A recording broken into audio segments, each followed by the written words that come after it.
Fala pessoal, tudo bem com vocês? Bem-vindo a mais um episódio do Physiotalks. E no episódio de hoje a gente vai falar sobre um dos assuntos mais pedidos por vocês, que é sobre a fisioterapia na corrida. E para isso eu trouxe um convidado super especial.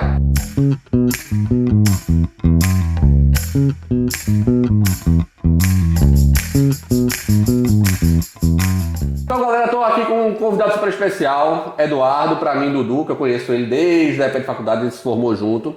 Né? Dudu ele é um cara que ele enveredou aí sempre desde o início por essa área da fisioterapia esportiva e ele vai falar um pouquinho mais recentemente, especificamente dessa parte de corrida, porque ele também pratica corrida, já fez maratona e tal. Então eu trouxe ele aqui para a gente conversar bastante sobre isso. Ele vai falar um pouquinho da formação dele. Maguinho. Pô, obrigado pelo convite. Satisfação. Bom estar aqui contigo. Parabéns pela iniciativa de montar esse... É sempre bom, né? A gente poder divulgar um pouquinho mais a nossa área, nosso trabalho. Bom né? É uma coisa que demais. falta muito na internet. Importante pra gente divulgar mais a nossa forma de trabalho. A fisioterapia precisa disso. Verdade. Diz aí um pouquinho pro pessoal tua formação, né? Tu é fisioterapeuta, mas pós a faculdade. Como é que foi essa trilhagem aí?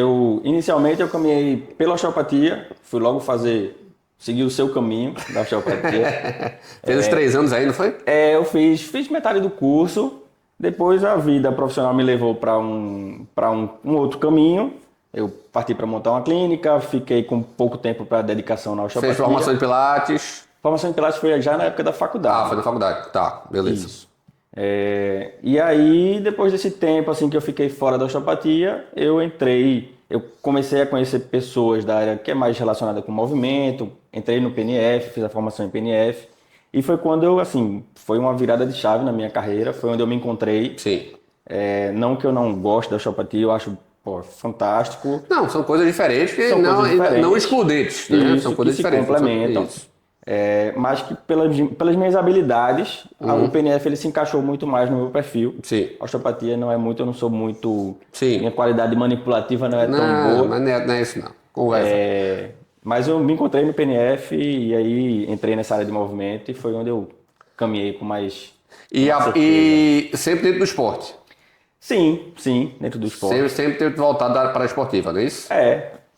E E a corrida, como é que surgiu aí na tua vida? Então, eu fui atleta, né? Você sabe da minha história. Eu fui atleta, sempre gostei de atividade física, sempre gostei de esporte. E depois depois que eu parei de jogar futebol, eu corria, fazia minhas corridas com frequência. Passa aí, corredor daquele jeito, né? Passa um tempinho fora, daqui a pouco eu volto. Depois volta. Mas há uns 5, 6 anos eu entrei foquei, de fato, né? Focou de fato, né? Eu foquei, entrei na assessoria. Quantas maratonas? Tenho 2. 2 maratonas. Esse ano eu vou para a terceira. Isso aí. E aí, comecei a me aprofundar, estudar mais corrida e entrando nessa com uma forma profissional mesmo. E até nos próprios grupos de corrida tu acaba tendo muito paciente de lá. Sim. Também, né? Acaba puxando muito paciente lá também por causa da tua expertise também nessa área, exato. Né? Então, vamos começar um pouquinho, a gente vai entrar um pouquinho agora mais na parte, né, da fisioterapia esportiva, em relação à corrida, que Dudu vai falar aqui um pouquinho como funciona isso, né? Inclusive, para mim, eu não sou um grande especialista em fisioterapia esportiva, gosto, tenho pacientes atletas aqui também e tal, mas a gente sabe que a osteopatia, a terapia manual, ela é limitada para a fisioterapia, para a parte esportiva, se for olhada de uma forma solitária, né? Sozinho, né? Então o trabalho de Dudu, o trabalho que Eduardo faz, o trabalho de fortalecimento, academia, funcional, enfim, toda essa parte muscular, de reforço muscular, é muito importante para atletas em geral, e na corrida não é diferente disso, né? Então o Dudu vai falar um pouquinho de prevenção e tratamento na fisioterapia, né, para corredores. Como é que funciona? A fisioterapia, ela tem esse papel preventivo ou é só mais um papel de tratamento aí, quando o cara está estourado já? Não, com certeza. A gente sabe, a prevenção pra gente, dentro da fisioterapia, a prevenção é o melhor dos mundos. Sempre. É aquele indivíduo que vai chegar na tua clínica, tô fazendo tal atividade, tô aqui e quero me manter saudável, quero me manter performando bem. sem me machucar. Então a gente vai avaliar aquele cara. Ou diminuindo a probabilidade de eu me machucar, né? Se Porque afastando- sem se machucar é impossível a gente afirmar isso. Se né? afastando de um risco de lesão. É. A fisioterapia trabalha em cima disso. A gente trabalha as capacidades daquele paciente para suprir a demanda Sim. e ele ficar mais distante de um risco de lesão. Sim. Dentro da corrida, a gente tem principalmente lesões por sobrecarga, lesão por overuse, lesão por estresse repetitivo. Então, basicamente, o trabalho preventivo vai ser trabalhar todas as capacidades corporais. Fortalecimento. A gente vai falar muito de fortalecimento. Fortalecimento é a base. Isso, tanto na fisioterapia quanto na parte da educação física, né? Também. Porque o educador físico ele vai ser fundamental também nesse processo de prevenção desses atletas, né? O preparador físico, no caso. Com certeza, né? com certeza. Hoje, até na minha apresentação ficou faltando, eu sou fisioterapeuta da Uni, né? Eu tenho 3 sócios lá na Uni, nós nos dividimos entre fisioterapeutas e profissionais da educação física. Isso. E lá a nossa proposta, que a gente consegue fazer hoje, é trabalhar justamente essa integração. Isso, que é perfeito. Isso trabalha a prevenção. Principalmente na parte esportiva, isso é fundamental, né? Isso. Prevenção, reabilitação e performance. Então a gente tem essa integração com essas áreas e a gente consegue trabalhar bem nessa parte. Show. Falando um pouquinho mais da prevenção, como você falou, a gente não consegue eliminar totalmente os riscos. Mas é importante fazer avaliação física daquele paciente, uma análise biomecânica para entender como é que aquele paciente se movimenta. E dentro de cada perfil de paciente, a gente vai traçar os objetivos, né? Traçar como a gente vai abordar aquele paciente para que ele melhore suas capacidades, melhore a força, melhore a mobilidade. Se precisar de um trabalho de flexibilidade, né? Tem algumas pessoas que realmente precisam fazer um trabalho de flexibilidade. O que é um dos mitos que a gente tem aí também na questão do esporte é isso, né? Que o alongamento ele é fundamental e que, enfim, não é alongamento para quem precisa de alongamento. Que realmente depende precisa. do esporte que a pessoa pratica também. Pô. Por exemplo, uma bailarina, se ela for encurtada, acabou a carreira dela, né? Acabou. Não existe. Uma ginasta encurtada também não existe. Então, esses atletas vão precisar de alongamento, às vezes, tanto quanto fortalecimento. Com certeza. Né? Mas, enfim, a gente vai entrar depois um pouquinho nessa seara dos mitos sobre a corrida, que eu separei algumas coisinhas aqui que Eduardo vai comentar sobre isso. Quais são as lesões mais comuns que a gente tem hoje na corrida? Vamos lá, começando de baixo para cima, né? Fascite plantar é muito comum pelo estresse na região toda da face. Canelite, eu tô subindo. Tá. Mas tendinopatia do tendão de Aquiles. Não vamos falar das traumáticas, porque aí traumática entorse tornozelo. Pode acontecer com qualquer um. Né? Exatamente. Pisou numa pedrinha, virou. Exatamente. Mas fascite plantar, tendinopatia de Aquiles, canelite, aí para mim, pelo menos no meu consultório, é a número 1, é o que mais chega. Mais do que fascite? Mais do que fascite. Hoje chega bem mais. Tá. Não sei o que está acontecendo com esse povo, não. Mas está chegando muita canelite. Overuse. Overuse. É correndo e não está fortalecendo, né? E não está trabalhando. Exato. Dor patelofemoral, aquela dor anterior ao joelho, e síndrome da banda iliotibial. Essas 5 são as principais. Mas para tu que chega mais é canelite. Disparado? Disparado, velho. Disparado. Então assim, gente, dessas lesões que Eduardo falou, acho que as principais que estão relacionadas a desequilíbrio muscular, eu acho que a canelite fascite plantar. Sim. Dessas banda iliotibial também. Mas assim, a canelite ela é um desequilíbrio realmente muscular. Então, provavelmente a galera que está né, tendo essas lesões é porque não estão trabalhando além da corrida, né? Não estão fazendo um trabalho além de apenas correr, né? O que é um grande lance do esporte, né? Assim, eu sempre falo isso até para qualquer paciente meu que vem praticando, né? Eu lembro que na época que teve o boom do beach tênis, eu atendi muita gente, né, jogador recreacional, atleta amador, que eu nem gosto muito dessa nomenclatura, mas fica para outras coisas. Mas assim, atendi muitas pessoas que praticavam beach tênis, né? Porque, o cara gostava do esporte, porque, o esporte você tem competição, você tem aquela tiração de onda, então é legal você praticar esporte. Todo mundo gosta de praticar esporte, né? E aí a galera ia, mas jogava 3 horas por dia, não sei o quê, e não fazia mais nada. Nada. E aí quando vinha, estourava manguito, era epicondilite, punho e tal, assim, mas muita gente nessa época. E com a corrida é diferente. Teve o boom da corrida, foi há quanto tempo que deu o boom? Porque a corrida ela teve um pico também. Ela teve um pico. Eu acho que o pós-pandemia também, ela veio num crescente muito grande. Sim. Antes da pandemia também. Eu digo assim, a corrida é a modinha mais regular que existe, que ela não para de crescer. A corrida, ela tá... Não para, mas ela vai ter. Mas uma hora chega num platô, né, Mago? Acho que todos esses booms chegaram. O CrossFit teve o boom, chegou num platô, né? O beach tennis também. Então, assim, é normal que quando você tem um boom de algum esporte, você receba mais pessoas também relacionadas àquele esporte, porque muita gente vai estar mais praticando. Eu me lembro que teve uma época que eu trabalhei num lugar aí, não vou nem citar o nome, mas que nessa época que eu trabalhava lá. Foi bem no boom do CrossFit. Sim. E a pessoa lá dava desconto para quem viesse machucada de CrossFit. Machucada de CrossFit. Entendeu? De tanta gente que chegava. O mercado é voraz. Exatamente. Entendeu? Mas enfim, então assim, a galera que pratica esporte, como uma corrida, por exemplo, tem que ficar ligado nisso, né? Tem que fazer um trabalho muscular associado, tanto com a fisioterapia quanto com o educador físico, preparador físico e tal, porque assim, senão essas lesões por overuse, elas são muito complicadas de tratar, principalmente porque o cara continua o esporte, né? Então assim, lesão por overuse, geralmente você tem que diminuir a carga esportiva, né? Diminuir a intensidade, fazer um controle de carga. E muitas vezes o paciente ele não quer fazer isso, porque é a terapia do cara. Tá? O cara sai de casa para correr, para desestressar e tal. E diz, pô, eu vou deixar de fazer isso, eu vou deixar de fazer aquilo, não sei o quê. Então, assim, tem que estar atento a isso, porque é um tipo de lesão difícil de tratar, porque o paciente ele não vai, entre aspas, querer colaborar tanto, porque você vai ter que diminuir a intensidade do esporte dele, que ele gosta tanto de fazer. Então, se não quer ter isso, tem que se preparar a musculatura, né? Mas tem alguns pacientes que obedecem direito. Tem, que respeitam, que escutam, que a gente consegue orientar bem. Essa questão da orientação na dor, ela é fundamental. Eu sempre vejo assim, tem 5 pilares dentro da corrida que a gente tem que respeitar e não pode falhar. Primeiro é o treinamento de corrida. Se você tiver uma boa orientação de treinamento de corrida, você vai estar bem acompanhado. Sempre que você tiver acompanhado de algum profissional capacitado para algum esporte, é bem melhor, né? Do que você estar sozinho. Isso. Treinamento de força. Sim. Treinamento de força, se a gente tirar da corrida, é para todo mundo. Sim. Né? Ele está associado com longevidade. Mas aí você está falando de treinamento de força voltado para a prática esportiva. Voltado para a corrida. É outra coisa.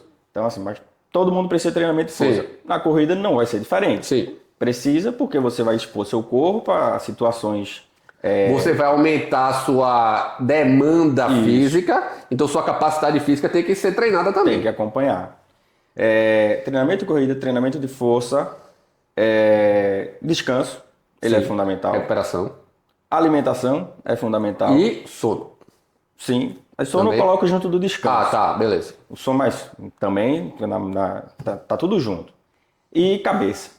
Sim. A cabeça tem que estar boa. Se tiver preocupado demais, noiado, com padrões, hoje em dia a gente tem, Instagram tá aí, coisa muito rápida, você vê coisas muito curtas, informações muito rápidas e que você começa a ficar preocupado, eu tenho que correr assim, eu tenho que correr assim. É o excesso de regras que eu falo, sabe? Isso. Tipo assim, é regra para tudo. Isso. Eu até fiz um vídeo sobre isso, acho que não foi sobre essa questão falando, é regra para sentar, é regra para dormir, é regra para o cara levantar, é regra para o cara abaixar, é regra para não sei o quê, é regra para do jeito que o cara vai ficar em pé. Então assim, é muita regra. E esse excesso de regra, ele causa um negócio, que aí eu já trago mais para minha área da dor crônica, que é a hipervigilância. Isso é assim, para a dor aparecer ou para se perpetuar, a hipervigilância ela é muito complicado. Muito complicado, muito claro. E hipervigilância, se ela não for bem cuidada, a gente vai evoluir para cinesiofobia e aí já vira uma bagaceira. Uma né? salada grande. Então, assim, de fato, é importante.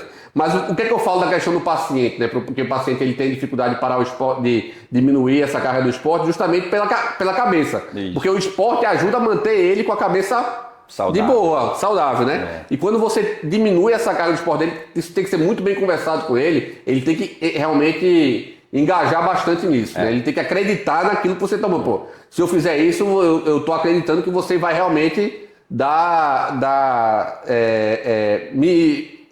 não me curar, né? Mas me reabilitar de uma forma que eu consiga voltar voando, né? Sim. Então isso é importante, é porque os pacientes têm um pouco de dificuldade de diminuir a demanda esportiva, porque é o que faz o cara se manter bem, Exatamente. né? Mentalmente bem. E eu entendo isso perfeitamente, porque eu jogo vôlei, por exemplo, e eu tenho essa questão. Eu tenho uma época que comecei a ter muita dor no ombro, lesão no ombro e tal, e eu não queria diminuir minha demanda do esporte. Sim. E eu tive que diminuir porque eu não estava mais aguentando de dor, né? E eu sou fisioterapeuta, eu tenho que fazer isso, sabe? Eu tenho que fazer isso. Tem que dar e se eu falo para meus pacientes fazerem, eu tenho que fazer também, entendeu? Enfim, mas é isso. Vamos falar agora um pouquinho sobre que aí tu já entrasse um pouquinho nisso, mas a importância do treino de força para os corredores. Isso. Como é que é isso assim? Vai ser... A gente tem... porque o treino de força para corredores é diferente de um treino de força para jogador de tênis, por exemplo. Sim. Né? Porque são esportes diferentes que trabalham articulações diferentes. Como é que é o treino de força para corredores? Montanha, assim, eu nem gosto muito de especificar para corredores, mas lógico, a gente tem as fases da marcha, a gente tem as fases da corrida, que são... A diferença é que a gente tem uma fase de voo maior na corrida, mas a gente tem que entender que em determinada fase é o quadríceps de forma excêntrica, é o glúteo estabilizando, é a panturrilha que está gerando a força para impulsionar. Então a gente tem que entender cada momento e trabalhar a força dentro daquelas posições. Simular posições que o corpo faz durante a corrida e tentar trabalhar ali na hora. Vê em que fase talvez existe um déficit ali, né? Isso. Você vai fazer uma avaliação, que você falou, biomecânica daquele paciente, vê em que fase daquela marcha ou da corrida existe um déficit e treinar em cima daquilo que aparece. Né? Não excluindo a necessidade e a importância de um trabalho estrutural. Sim, claro. Trabalhar a força de uma forma global, ela é importante. Sim, claro. Na reabilitação também. Na minha prática, né, como a gente tem um trabalho integrado lá na clínica, lá no centro, né, a gente chama de centro de movimento e saúde. A gente direciona a parte mais estrutural para a equipe da educação física. Sim. E dentro do consultório a gente vai trabalhar esse refino, essa parte mais voltada para a atividade. Sim. Então é um trabalho de completo, a gente vai trabalhar panturrilha, a gente vai trabalhar quadríceps tibiais, vai trabalhar glúteo, mas tudo de forma integrada, de forma sinérgica, concêntrico, excêntrico, isométrico, estabilidade, mobilidade sobre estabilidade, habilidade, todas essas fases a gente precisa trabalhar. Sim. E a terapia manual, onde é que entra nisso aí, geralmente? Terapia manual tem sua importância. Vamos fazer uma pontuação aqui. A gente vive de fases assim na fisioterapia, né? Sim. Então, a gente teve aquela fase lá no início, lá na faculdade, de rejeição da eletroterapia. Sim. Depois entra num boom da terapia manual. Depois entra movimento, depois aí... Sim. Voltando, acho que agora há pouco, de pouco tempo para cá, eu tenho visto um retorno muito grande da eletroterapia, as evidências. Para dor principalmente. Para dor principalmente. Isso. Dor crônica tem saído muita coisa interessante aí. Então, assim, todos esses artifícios, a gente tem tanta coisa para fazer, tudo isso entra num trabalho de reabilitação. Sim. Na minha prática, eu costumo utilizar a terapia manual, utilizo algumas coisas da eletroterapia, naquela fase inicial, no mais manejo agudo. Da dor, isso, de uma forma mais aguda. Um momento mais agudo. Manejar a dor, reduzir um pouco aquele quadro para a gente conseguir fazer essa atividade. Era nisso que eu queria entrar, né? Porque a terapia manual, provavelmente, ela vai entrar dentro desse paciente numa fase mais inicial, né? E depois o cara vai evoluir para o movimento, né? Porque é o que ele faz, o esporte é movimento. Exato. Né? E a terapia manual, ela tem um papel importante no controle e no manejo da dor, né? Então, provavelmente vai ser utilizada mais nessa fase aguda desse paciente, Exato. né? Junto com o eletro. Agora, a eletro, ela tem aquele negócio, né? Você pode usar ela até, dependendo do que você vai fazer, até em parte mais avançadas, para auxiliar no fortalecimento. Você tem um phage, galvânica, corrente russa, enfim, tudo isso que pode entrar também, né? Nessas você usa alguma coisa de eletroterapia geralmente nos pacientes? Lá se usa alguma coisa de eletroterapia na Uni? Usa também? Usa sim. A gente tem os equipamentos tradicionais. Não tem nada de muito mirabolante não, mas tem os equipamentos tradicionais. Na minha prática eu costumo usar um pouco mais do laser. Né? Sim, que aí também é para uma parte mais de controle de inflamação, essas coisas e tal. Tá. E um caso ou outro, um auxílio para um trabalho de desenvolvimento muscular também. Certo, legal. Pós-operatório mais recente, Show. Coisa assim. Pega muito PO lá? Pega muito pós-operatório? Chega. Mas de atletas em geral, de LCA e tal. Não tão voltado para correr. Lógico que tem um ou outro que precisa de fazer cirurgia, enfim. Mas de uma forma geral, Tá, legal. pensando só apenas nos corredores, aí o índice é menor.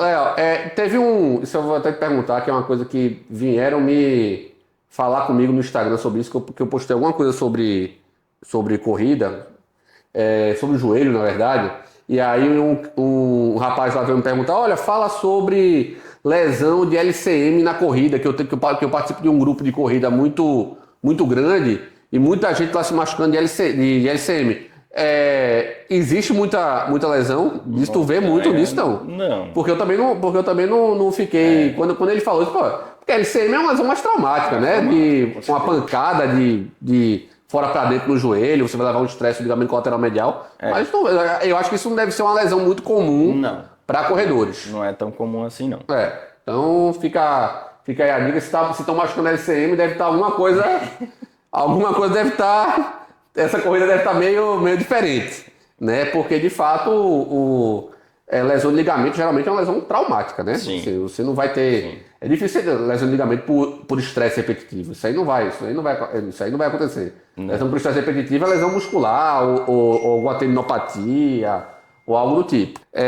Existe uma pisada correta para correr? Temas sensíveis, né? Temas sensíveis. Então vamos começar já a entrar nas polêmicas, sabe? Eu gosto. Vamos lá. Não existe. Isso aí já tá. A gente tá em 2026, isso já tá muito bem estabelecido. Não existe padrão de corrida está bem definido, não existe pisada certa. Aquele negócio que você tem que pisar com o antepé, porque você diminui o tempo de impulso e não sei o que.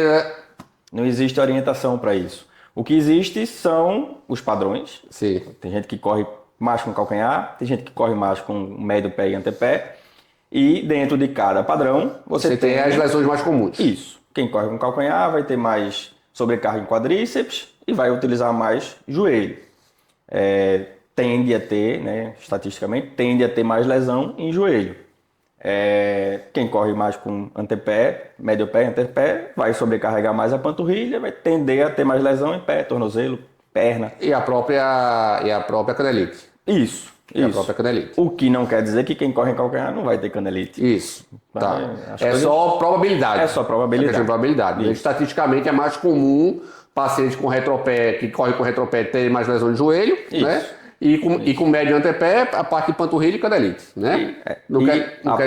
A partir disso, a gente sabendo desses dados, a gente vai traçar um tratamento voltado para cada... Alguma vez é necessário alterar o padrão de corrida do paciente? Olha, é muito raro. Tá? Eu nunca fiz nenhum trabalho de transição de padrão de corrida. Mas existe esse trabalho? Existe. Em que caso geralmente se faz isso? Tu consegue imaginar algum? Um cara que está ali, que corre há um tempo e que está lesionando repetitivamente e que aquilo ali não está melhorando, já tentou tratamentos e não dá certo. Vamos tentar uma mudança de padrão para ver se aquilo ali traz uma resposta diferente. Assim, para mim seria o último caso. Sim. Tá? Não faria... Porque uma mudança de padrão gera repercussões...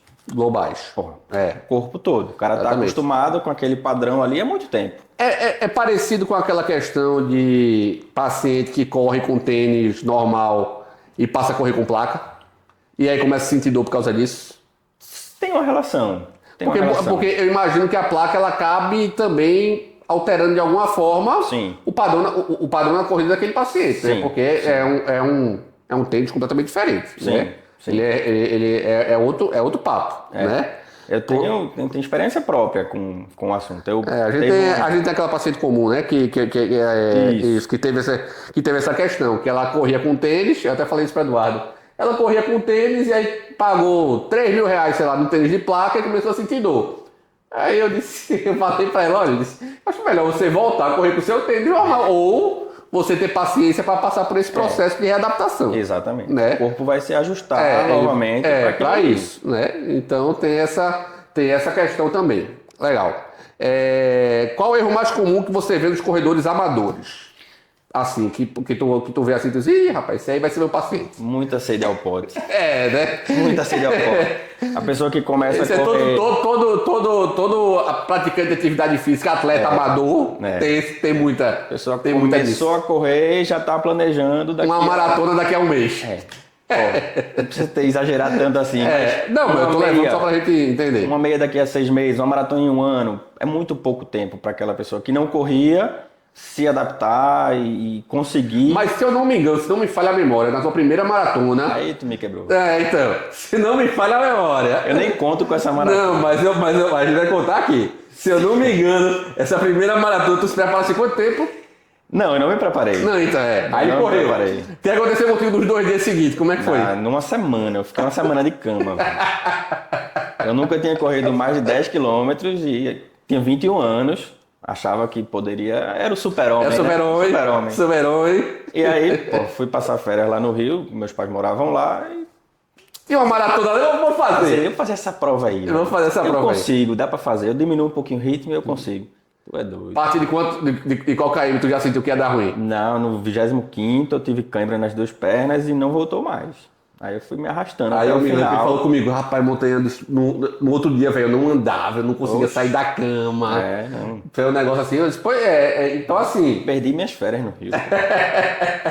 Então assim, gente, é complicado, tá ligado? Como ele já tem, Dudu já tem experiência, era formado na época, a gente não tava na faculdade ainda, não era na metade da faculdade. Tava na faculdade aí, então assim... isso pode acontecer com você também se você não se preparar. Extremamente perigoso. Se não pior, né? Se não pior, porque tu não teve nenhuma lesão muscular, mas a pessoa pode ter. Exato. Uma lesão muscular mais importante, porque Eduardo, quer queira, quer não, ele já praticava atividade física, ele era um cara aí, não tinha sobrepeso nem nada disso. Então, assim, tem que ter muito cuidado com essas questões. O esporte em si, ele é saudável, mas a diferença do veneno pro remédio é a dose, né? Exato. Então, se você jogar uma dose muito alta de treino, né, feito Eduardo fez nessa época, né, para uma capacidade física que ainda não está preparada para isso, você vai se machucar. Fato, né? Fato. Hoje eu sei o risco que eu corri. Na época eu não sabia nada. Eu tenho minha defesa. Mas hoje eu sei o risco que eu corri. Mas eu nem conto com isso aí. Não, mas essa experiência é importante você passar até para os seus pacientes. Claro, Olha, claro. Não faço não, porque eu já fiz uma vez e eu sei, e deu ruim. E deu ruim. Entendeu? Mas assim, essa questão dos iniciantes, de ir com muita sede ao pote, é porque você vai fazer um ciclo para 10, você nunca correu, vai fazer um ciclo para 10, você vai aumentar o volume gradativamente. Sim. Você vai fazer para 21, você vai aumentar o volume gradativamente. É importante. Você vai fazer para 42, tem um momento que todo final de semana você vai correr mais de uma meia maratona. Então, é massacrante, sobrecarrega muito. Então, aquilo ali tem que ser muito bem trabalhado. Então, vamos lá, vamos fazer aqui um exercício aqui. Eu nunca corri na minha vida, tá? O máximo que eu corri na minha vida foi 5 km. O máximo, assim, máximo. No meu auge da minha forma física, aeróbica, eu consegui 5 km. Contigo, sem parar. Sem parar. 5 km sem parar. Hoje eu devo correr 2, botando a língua pra fora, né? Se eu quiser começar hoje a fazer uma preparação física, muscular, para correr uma maratona, quanto tempo eu vou demorar para chegar nisso? Montanha. Não dá menos de 2, 3 anos, não. Entendeu, gente? Então não é um negócio que é do dia pra noite. Entendeu? Não é do dia pra noite. E eu, assim, eu pratico atividade física, eu faço musculação, não sei o que e tal. Não sou um completo sedentário, muito pelo contrário. Eu faço minhas atividades, o mínimo, 3 vezes a semana, tá? Então, assim, se tu for ainda pior do que eu, vai dar mais do que isso. Vai dar mais do que isso. Eu tô falando do mundo ideal. Sim. Né? Tô falando do mundo ideal. Sim. Tem que ter uma preparação longa, você tem que se adaptar em 10, você tem que se adaptar em 15, você tem que fazer várias meias para depois você pensar numa maratona. Sim. Mas, tem gente que faz num tempo menor. Não, e lógico que você leva em consideração a idade também, né? Sim, eu tenho 35 anos. Um cara de 18, provavelmente, ele vai conseguir obviamente e biologicamente, uma preparação mais... Tudo bem. O jovenzinho que começou a correr, ele tem muita dificuldade também. Até pela afobação de querer fazer. Não, tudo bem, mas é mais por essa questão de ser ao pote, né?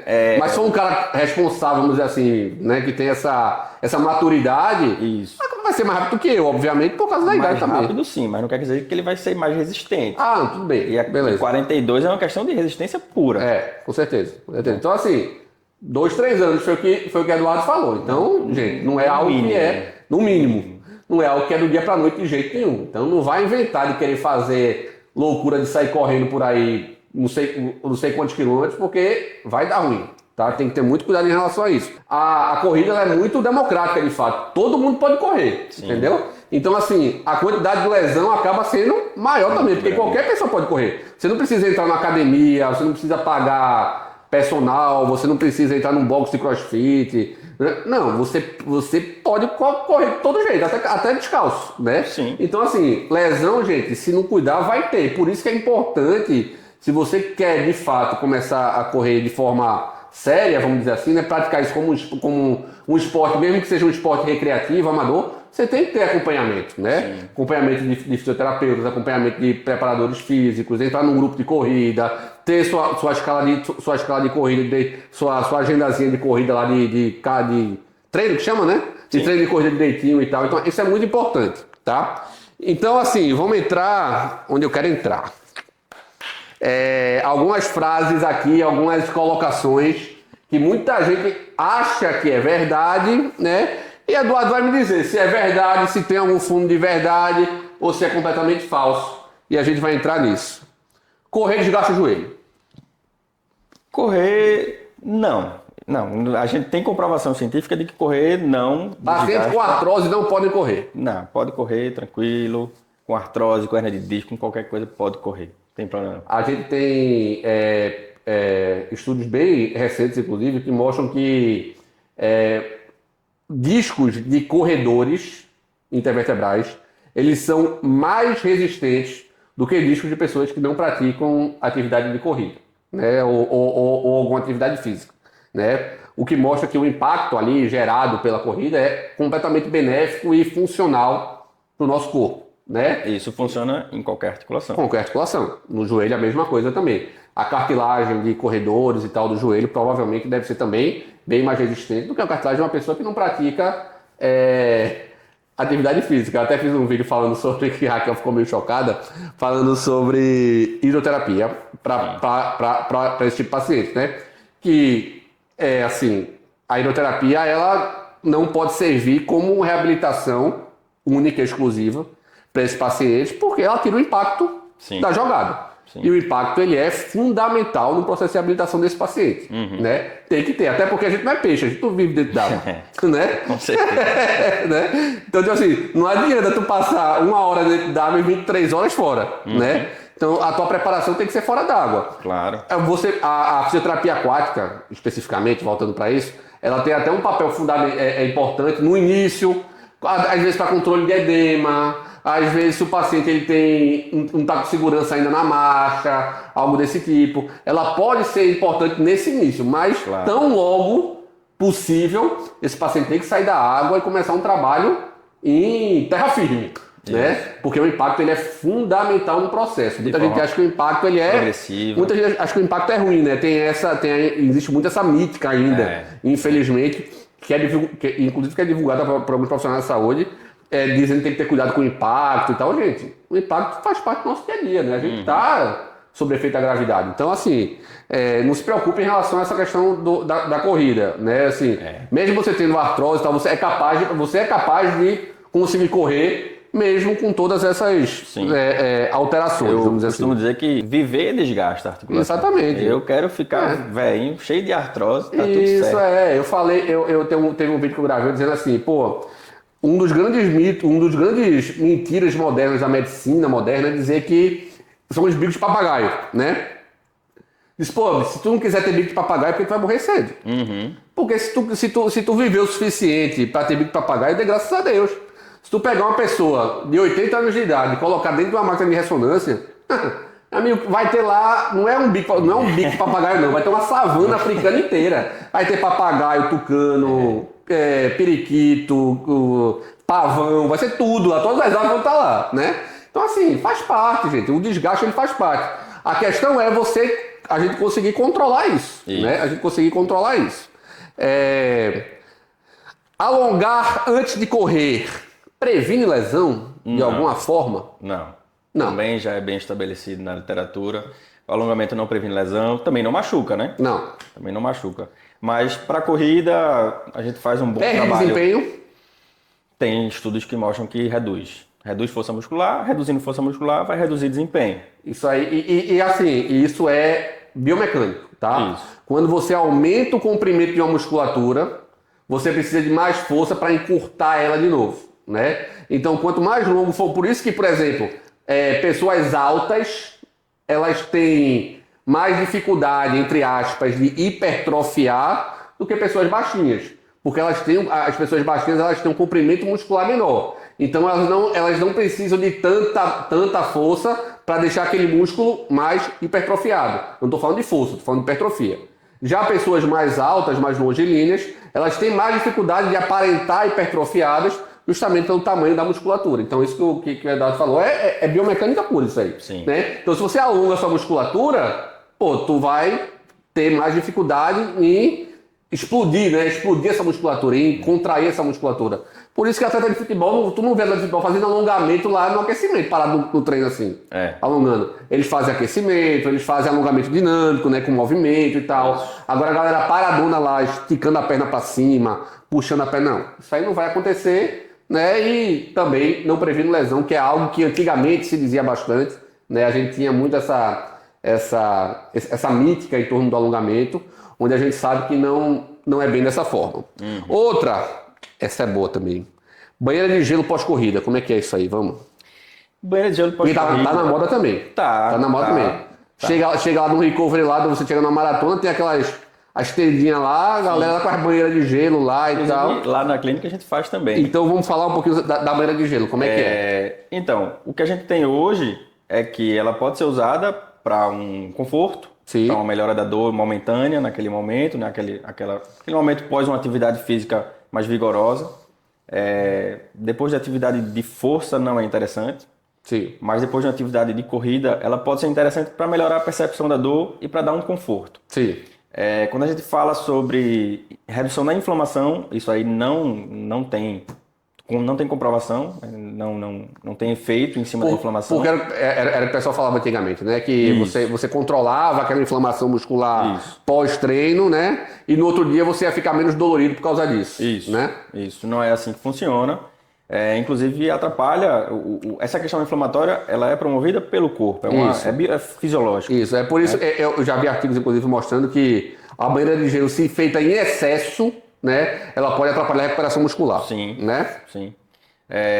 Mas pensando em qualidade no pós-treino, conforto, diminuição da dor, ela tem um efeito bacana. Geralmente, a pessoa correu, entrou na banheira de gelo, quanto tempo fica lá? Geralmente? 10 minutinhos. Nada mais do que isso, né? 10 minutinhos de boa. Eu já vi alguns estudos falando de no máximo 20, mas eu seguro em 10 ali. Show. 7 a 10 minutos, tá de bom tamanho. Então, banheira de gelo pós-corrida é legal, funciona, mas não pode exagerar, porque senão a recuperação, aquele estresse muscular que você teve, não vai recuperar com a mesma velocidade. Então, funciona, mas tem o tempozinho adequado para isso. É mais ou menos tipo trazendo um pouco de novo para a área da terapia manual, tração para hernia de disco, né? Aquelas mesas de tração.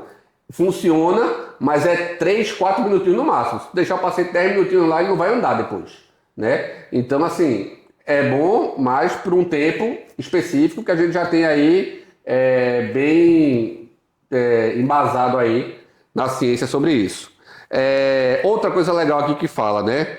Se eu sinto dor, eu não posso correr. Como é que a gente fala nessa questão de dor e corrida? Como é que a gente controla isso? Então, dores de nível 1, 2, 3, numa escala de 0 a 10, a gente consegue manejar. A gente reduz um pouquinho do volume, da intensidade, conversa com o treinador. E depende também a causa da dor, né? O que é que vai estar levando essa dor, né? Eu estou falando de dor de forma geral. Tá. Dá para manejar, dá para reduzir um pouco, dá para manter aquela pessoa na atividade, porque para mim o ideal é que aquela pessoa se mantenha na atividade. Sim. Porque a partir do momento que ela para de correr e ela chega para mim, beleza, a gente vai trabalhar, deu uma melhoradinha, mas deu uma melhoradinha porque eu tô trabalhando ou porque ela parou de correr? É por isso que você não pode cortar o esporte de vez, né? Você tem que diminuir a frequência, né? Isso. Você diminui a frequência. Reduz volume, reduz intensidade. Isso. Sei lá, 20%, 30%. Isso. Dá uma diminuída para dar uma folga e a gente trabalhar você deixa geralmente 60% da carga. Isso, e aí pouco a pouco a gente vai voltando gradativamente, está evoluindo, a gente devolve para a atividade. Mas não quer dizer que ele vai ter que parar de todo jeito. Sim. Uma dor de moderada para intensa, vamos avaliar o que é que está acontecendo, né? Sim. Se for realmente uma necessidade, se for uma coisa, precisa parar, porque isso aqui pode evoluir para isso aqui, e chegando nisso aqui, tu vai ter que parar totalmente de correr por 3, 4 meses. Então a gente tem que ter essa orientação, né? Sim. Mas nem toda dor é para parar, não. Não, isso. Então tem que ser avaliado dependendo do caso, né? Isso. Tem casos que a gente pode continuar o esporte com uma intensidade menor, né? E tem casos, também dependendo do motivo, você tem que, de fato, dar um tempo aí para poder recuperar esse tecido. Porque, feito o Eduardo falou, um dos pilares lá que ele falou foi o descanso também, a recuperação. Então, se você não está descansando também o seu corpo, ele vai estar com um nível de inflamação, de estresse também muito maior. Até porque, Montanha, corrida dói, velho. Esporte dói, pô. Corrida dói. Esporte dói, pô. Tu jogou bola, tu sabe que dói, pô. Cara... Eu falo, pô, esporte... Tem uma frase que eu falo que é complicada, assim, eu falo assim, esporte de alto rendimento. Alto rendimento não é saúde, é doença. Não, de jeito nenhum. É doença. Né? Saúde é você fazer seu treino de corrida, você fazer sua musculação e tal. Esporte de alto rendimento, se você parar pra pensar, pô, chega um cara pra tu aí com 35 anos, tu vai dizer que esse cara é velho? Não. Pro futebol ele é velho. Sim. Já deu. Entendeu? Não vai desempenhar da mesma forma. Então, pensa nisso, pô. Tu tem dentro do esporte, tu com 35 anos, que pra sociedade em si, tu é um cara novo, mas pro futebol tu é velho. Então, assim, imagina o que é que isso não faz com o corpo do cara. Sim. Né? Sim. Imagina o que isso não vai com o corpo do cara. Você vê ex-jogadores falando, pô, os caras, pô, eu acordava com dor todo dia. Entendeu? Infiltração pra jogar. Infiltração pra jogar, então, pô, 4 cirurgias no joelho, 3 cirurgias no outro. E tem que voltar antes do tempo, porque é contrato, o cara tem que trabalhar. Exatamente. Então, assim, pô, meu irmão, esporte de alto rendimento é complicado, velho. Esporte dói. É isso aí que eu quero falar. Esporte dói, velho. Então, assim, se você não descansar para recuperar, você não vai ter uma vida longa nisso, não. Né? Mas eu falo até para nós, corredores recreativos, amadores, que, pô, eu não tô correndo para fazer a maratona em menos de 2 horas, feito o cara fez agora há pouco. Eu tô correndo para fazer a minha maratona no meu ritmo, que é confortável para mim, de uma forma que seja prazeroso. Mas até para mim, que eu não preciso forçar demais, isso também dói. Lógico. Porque exige uma preparação. Exato. Né? E se preparar dói. Né? Exato. Para qualquer tipo de... O cara tá no crossfit, o cara tá se preparando para uma competição que vai ter, o cara vai sentir dor, velho. O cara vai sentir dor. Tu joga bola de vez em quando, tu vai se preparar para um campeonato que vai ter lá com o teu time lá e tal do bairro, vai doer, velho. Porque a partir do momento que você aumenta a sua demanda de treino para você se preparar para uma competição, você vai sentir dor. Não tem jeito. E você tem que estar com a cabeça boa para isso. Sim. Né? Tem que estar com a cabeça boa para isso. Né? Esse aqui é boa também. Existe tênis ideal para corrida, isso é outra grande mítica, né? Vamos falar sobre isso. Uma discussão já de muito tempo. O que a gente tem aí na literatura falando sobre isso? Também não existe tênis ideal. Vai ter lá tênis com pisada pronada, tênis neutro, tênis de placa, tênis normal. O que existe é o conforto. O tênis de placa, ele melhora o desempenho realmente? Para um cara de elite, um cara que corre, ele vai ter um... Todo mundo de elite corre com tênis de placa, geralmente. Não sei te dizer, não. Não? Então não tem essa... Isso não é uma unanimidade ainda. Não. Eu não sei te dar essa informação, não. Se todo mundo de elite corre com tênis de placa. Mas assim, tem um ganho, tem uma ajuda. Mas talvez um cara que, assim, sei lá, ele tem um padrão que o tênis de placa pode atrapalhar. Entendi. Enfim, não sei exatamente. Em relação ao tênis de placa especificamente, ele é mais utilizado para longas distâncias? Normalmente não. Normalmente tanto faz. Ele é utilizado mais para quem quer treino de velocidade. De velocidade, de explosão. De sprint. Explosão. É porque, assim, eu perguntei isso, porque eu imagino que, tipo, se tem um ganho, esse ganho em 42 km, ele vai ser diluído. Sim. Né? Agora, numa prova de 100 metros, cada milésimo conta. Sim. Né? Sim. Cada milésimo que você conseguir de ganho, vai contar. Agora, quando você fala em 42 km, 1 segundo, 2 segundos, isso não vai fazer uma grandíssima diferença na competição, né? Pode ser no seu tempo pessoal, mas na competição em si isso acaba sendo diluído também, né? Porque tem gente aí que gasta milhares de reais com tênis, né? De tudo quanto é tipo, né? Um tênis que não vai fazer muita diferença na performance. Exatamente. Um tênis não vai mas, assim, pô, beleza, eu gastei R$1.000 no tênis, de placa, pau, mas tá confortável pra mim. Então, isso é importante. Porque assim, pô, tu tem um tênis que tu usa pra correr, tá confortável pra tu, meu irmão? Não precisa você comprar um tênis de placa, entendeu? Não precisa você comprar um tênis com a pisada assim, com a palmilha assado. Pô, você tem que praticar o esporte dentro do seu conforto, né? O seu corpo ele vai querer o conforto. E existe algum tipo de regra, alguma coisa assim, de tipo, de tanto tempo você tem que trocar de tênis? Existe isso ou não? Eu não sei te dar números, né? Eu uso tênis até ele ficar cansado. Até cair a sola. Até cair a sola. Eu uso assim, comecei a sentir alguma coisa diferente, coisa que eu nunca senti. Acho que esse tênis já deu, tá Entendi. bom. Mas tem a galera que faz. E geralmente tu troca por um tênis igual que tu já usa ou por alguma coisa diferente? Não, eu saio variando. Entendi. Acabou um, eu vou buscar um outro. Entendi. Mas não muda a pisada nem nada disso? Não. Eu compro tênis neutro. Entendi. Não vou entrar em pisada, não. E tem gente que faz controle de quilometragem, chegou em tantos quilômetros, sei lá, 200, 300, não sei. Mas não existe uma recomendação, entre aspas, para isso. Né? A cada 6 meses tem que trocar de tênis. Não existe isso. Eu já comprei um tênis que eu fiz até uma meia maratona com ele e acabou a meia maratona e ele estava acabado. E ele era relativamente novo. O solado já estava todo desgastado. Eu não vou usar esse negócio de novo, não. Entendi. Então, tem isso. É porque eu queria saber se tinha algum tipo de recomendação, até científica, em relação a isso, entendeu? De desgaste não, né? Acho que não. Entendi. Teria que pesquisar um pouquinho, mas acho Show. Mais uma. 3 dicas que você daria para alguém que quer começar a correr amanhã. Com orientação ou sem orientação profissional? Não, sempre com orientação, né? Pelo amor de Deus. Isso já é uma das dicas. Primeiro passo é uma das dicas. Isso é uma das dicas. Mas assim, ter um pouco mais de calma, ter um pouco de paciência com o processo, né?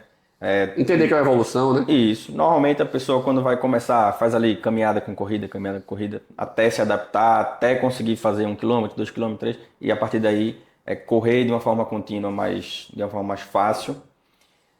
Então, buscar uma ajuda de um profissional, né, para orientar direitinho, ter calma.